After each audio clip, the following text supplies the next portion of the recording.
नमस्कार, न्यूज 18 राजस्थान में आप सभी का स्वागत। में हूं आपके साथ हेमंत कुमार। पहले ही आर्थिक संकट से जूझ रहे श्रीलंका के लोगों की मुश्किलें कम नहीं हो रही है और नए राष्ट्रपति के शपथ ग्रहण के साथ ही सरकार ने प्रदर्शनकारियों पर सख्ती दिखानी शुरू कर दी है। और साथ ही साथ आज हम आपको दिखाएंगे दूसरी बड़ी खबर। सीबीएसई के आज 10वीं और 12वीं के नतीजे जारी कर दिए गए हैं। पहली बार है ये जब सीबीएसई ने एक ही दिन में 10वीं और 12वीं दोनों के नतीजे घोषित किए हैं। इस बार भी लड़कियों ने बाजी मारी है। अलवर में ग्रंथि से गुस्ताखी की तीसरी बड़ी खबर अब तक की, जिस पर भी लगातार नजर बनाए हुए हैं। अलवर जिले के रामगढ़ थाना इलाके में मिलकपुर गांव में पूर्व ग्रंथि गुरुबख्श के केस कत्ल किए जाने के बाद से सिख समाज में इसे लेकर रोष व्याप्त है। चलिए शुरुआत करते हैं इस वक्त की बड़ी खबर के साथ। उदयपुर से बड़ी खबर, जहां एनआईए की टीम ने एक और आरोपी की गिरफ्तारी की। इस वक्त की सबसे बड़ी खबर है कन्हैयालाल हत्याकांड को लेकर के बड़ी जानकारी सामने आ रही है उदयपुर से, जहां पर एनआईए की टीम ने एक और आरोपी को गिरफ्तार किया है। मोहम्मद जावेद मंसूरी की गिरफ्तारी हुई है। जावेद पर कन्हैयालाल की रैकी करने के आरोप हैं और अब तक 8 आरोपियों की इस पूरे मामले में गिरफ्तारी हो चुकी है। वसीम अली ने जावेद की मोहम्मद रियाज से पहचान करवाई थी। जावेद मंसूरी मालदास स्ट्रीट में ही आर्टिफिशियल ज्वेलरी की शॉप पर काम करता है। ज्यादा जानकारी के साथ सहयोगी कमलेश हमारे साथ फोन लाइन पर हैं। कमलेश, क्या जानकारी है इस वक्त आपके पास? हाँ जी, देखिए बिल्कुल कन्हैयालाल साहू हत्याकांड उदयपुर में एक बड़ा अपडेट हुआ है। इस बारे में एनआईए की टीम ने आज हत्याकांड में एक आरोपी को गिरफ्तार किया है। मोहम्मद जावेद मंसूरी को एनआईए की टीम ने गिरफ्तार किया और ये इस पर जावेद पर कन्हैयालाल की रेकी करने का आरोप है। और अब तक इस मामले में 8 आरोपी की मैं बताना चाहूंगा गिरफ्तारी हो चुकी है। जावेद ने मोहम्मद रियाज और मोहम्मद घोष को कन्हैयालाल के दुकान पर आने की बिल्कुल जानकारी दी थी। उसके बाद रेकी करने के बाद मोहम्मद घोष और रियाज दोनों दुकान पर पहुंचे और इस पूरे हत्याकांड को उन्होंने बिल्कुल इसको किया और उसके बाद इतना बड़ा मामला हुआ। और सबसे बड़ी बात, वसीम अली जो है उसने ही जावेद की मोहम्मद रियाज और से इनसे पहचान करी। उसके बाद ये रेकी की गई। और मैं बताना चाहूंगा कि जावेद मंसूरी मालदा स्ट्रीट में ही जो घटना स्थल है वहाँ ही एक आर्टिफिशियल की ज्वेलरी है, वहां पर ये काम करता था। और इस दौरान इसने रेकी की कन्हैयालाल की। और जब ये दुकान पर पहुंचा, दुकान खोली, उसके बाद ये दोनों जो मुख्य आरोपी है वहाँ मौके पहुंचे और इस हत्याकांड को घटित किया। जी कमलेश, अब तक 8 आरोपियों की गिरफ्तारी इस पूरे मामले को लेकर के हो चुकी है। अब इनसे पूछताछ में जो कमलेश जो गिरफ्तारी अभी नहीं हुई है कन्हैयालाल इस पूरे मामले में हत्याकांड को लेकर के जावेद मंसूरी की, उसमें भी क्या अहम खुलासे हो सकते हैं? कई और लोग भी लगातार एनआईए के रडार पर हैं। जी बिल्कुल, देखिए कन्हैयालाल हत्याकांड में एनआईए की टीम लगातार जो है कि लगातार दबिशें दे रही है और जो आरोपी पकड़े गए हैं उनसे लगातार है कि पूछताछ कर रही है। और उस पूछताछ में कई और नामों के खुलासे हो रहे हैं और खुलासों में कई सारे अपडेट मिल रहे हैं। और लगातार है कि जो पुलिस है, एनआईए की जो टीम है वो बिल्कुल शहर में इनकी दबिश दे रही है और ठिकानों पे छापे मार रही है और लोगों को पकड़ के और लगातार पूछताछ कर रही है। और हो सकता है बहुत बड़े खुलासे अभी और भी हो, कई नाम और भी सामने आए। जी, लेकिन जो जावेद की गिरफ्तारी हुई है उसमें क्या सामने आया अब तक कि जावेद के कनेक्शंस क्या बाकी के तमाम 7 आरोपियों से रहे हैं? एक मुख्य कड़ी के तौर पर जावेद को देखा जाए। बिल्कुल, कहीं न कहीं मैं बताना चाहूंगा जावेद का जो इस पूरे हत्याकांड में रेकी करने पर का आरोप है। जावेद ने इस क्षेत्र में एक दुकान है, वहां पर इसने बिल्कुल रेकी की और रेकी करने के बाद जब कन्हैयालाल दुकान पर पहुंचा तो इसकी जानकारी आरोपी तक पहुंचे और आरोपी ने इस हत्याकांड को घटित किया। इसमें अभी तक बहुत बड़े खुलासे हो सकते हैं। जी, पूछताछ एनआईए की टीम ने जावेद को अपने कस्टडी में ले लिया है और लगातार मंसूरी जिसकी गिरफ्तारी हुई है उसके बैकग्राउंड को लेकर के कोई जानकारी सामने आ रही है? पहले से क्या ये आपराधिक प्रवृत्ति में संलिप्त रहा है? कोई केस इसके खिलाफ किस तरीके से काम करता था? जी, अभी तक ये इस तरह का मामला सामने एनआईए ने नहीं किया, लेकिन एनआईए की जो पुराने जो लोग थे, पुराने आरोपी थे, उन आरोपियों से पूछताछ इसका नाम सामने आया। उस नाम आने के बाद बिल्कुल कमलेश, चलिए बहुत शुक्रिया तमाम जानकारी के लिए। एनआईए की टीम ने एक और आरोपी को गिरफ्तार किया। कन्हैयालाल हत्याकांड पर इस वक्त की सबसे बड़ी अपडेट है न्यूज 18 राजस्थान पर। सबसे पहले हम आपको बता दें, मोहम्मद जावेद मंसूरी की गिरफ्तारी हुई है। जावेद पर कन्हैयालाल की रेकी करने के आरोप है और अब इसे आखिरकार गिरफ्तार किया गया है। पूछताछ की जाएगी। अब तक 8 आरोपियों की गिरफ्तारी हो चुकी है। तो चलिए आगे बढ़ेंगे और इसी बीच बड़ी खबर इस वक्त की ईडी की छापेमारी को लेकर के बड़ी जानकारी सामने आ रही है। आपको बता दें कि ईडी की ओर से एसएससी फर्जीवाड़ा परीक्षा मामले को लेकर के पश्चिम बंगाल में छापेमारी के दौरान जब्त करीब 20 करोड़ की नकदी जब्त की गई है।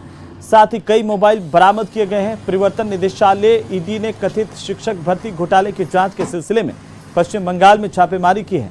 खबरों के मुताबिक ईडी ने पार्थ चटर्जी और परेश अधिकारी के घरों पर छापेमारी की।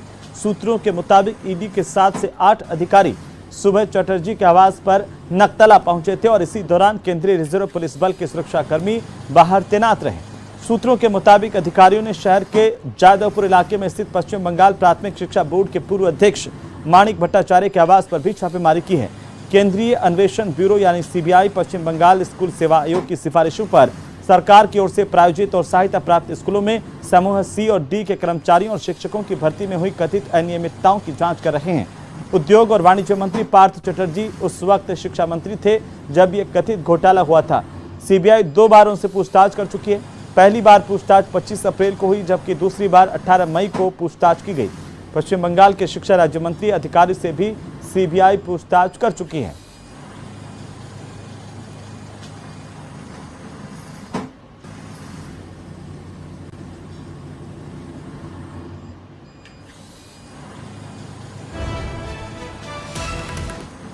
तो चलिए, खबरें अभी और भी हैं, लेकिन फिलहाल वक्त एक छोटे से ब्रेक का। जल्द लौटेंगे, आप बने रहिए हमारे साथ।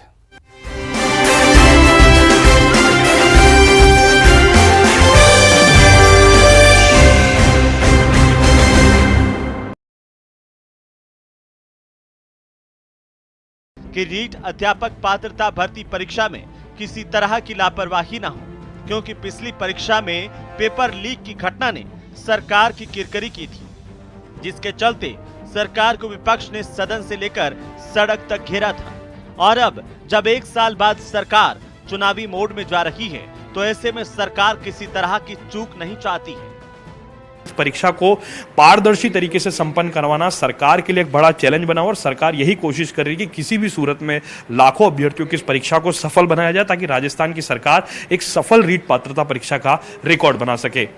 कैमरा पर्सन मानसिंह के साथ लवली वधवा, न्यूज़ 18 जयपुर। इंतजार इंतजार कब खत्म होगा कार्यकर्ताओं का इंतजार। टलते जा रहे हैं कई अहम काम लगातार। उलझन में जून बीत गया, जुलाई जाने वाली है, लेकिन कांग्रेस कार्यकर्ताओं का इंतजार खत्म नहीं हुआ। महीने दर महीने बीतते जा रहे हैं, कभी आंदोलन तो कभी राज्यसभा चुनाव और कभी राष्ट्रपति चुनाव। डेडलाइन बढ़ती जा रही है। कोई राजनीतिक नियुक्तियों का इंतजार कर रहा है, तो किसी की पार्टी में पदाधिकारी बनने की उम्मीदें परवान चढ़ने से पहले दम तोड़ने लगी है। पार्टी में ब्लॉक स्तर और जिला स्तर की निर्वाचन प्रक्रिया संपन्न हो चुकी है, लेकिन अभी तक ब्लॉक और जिला अध्यक्षों की सूचियां जारी नहीं हुई। तो चलिए, ब्रेक के बाद एक बार फिर से आपका स्वागत है और अगली खबर श्रीलंका से, जहां पर सेना एक्शन में है। तनाव का माहौल है। श्रीलंका में ऑपरेशन मिडनाइट के बाद तनावपूर्ण माहौल है। कोलंबो की सड़कों पर सेना और सुरक्षा बलों का भारी जाब्ता तैनात है। आपको बता दें कि प्रदर्शनकारियों को रोकने के लिए सेना ने टैंक उतार दिए हैं। विक्रम सिंघे के राष्ट्रपति बनने के बाद प्रदर्शन का दौर लगातार जारी है। राजधानी कोलंबो में प्रदर्शनकारियों के टेंट उखाड़े गए हैं। श्रीलंका में नई सरकार के बाद एक्शन में सेना दिखाई दे रही है। कोलंबो में प्रदर्शनकारियों के टेंट उखाड़े गए हैं। चप्पे चप्पे पर सुरक्षा व्यवस्था दिखाई दे रही है। श्रीलंकाई आर्मी ने सभी प्रदर्शनकारियों को खदेड़ दिया है। तस्वीरें हम आपको दिखा रहे हैं, श्रीलंका की तस्वीरें हैं। आर्मी के टैंक सड़क पर तैनात किए गए हैं। प्रदर्शनकारियों के टेंट को तोड़ा गया है। श्रीलंका में संकट फिलहाल जारी है और इसी बीच आर्मी ने मोर्चा संभाला हुआ है। तमाम जगहों पर सुरक्षा के प्रबंध पुख्ता किए गए हैं और सभी जगहों पर सैन्य कर्मचारी दिखाई दे रहे हैं।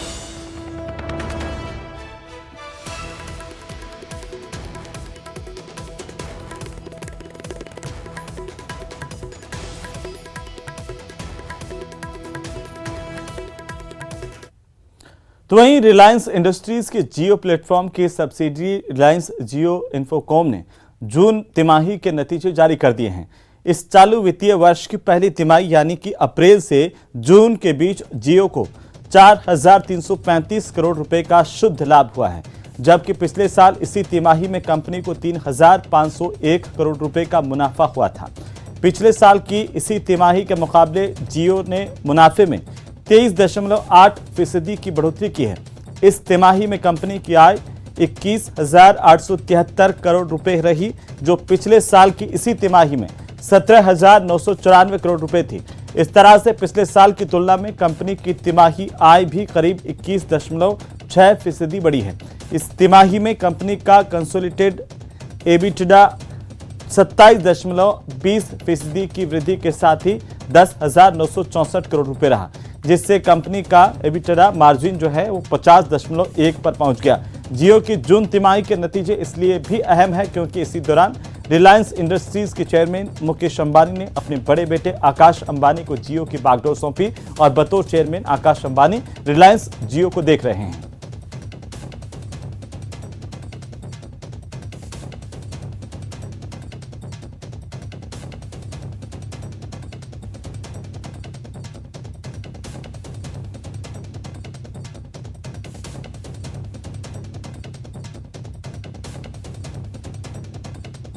रिलायंस जियो के तिमाही के नतीजे जारी किए गए हैं और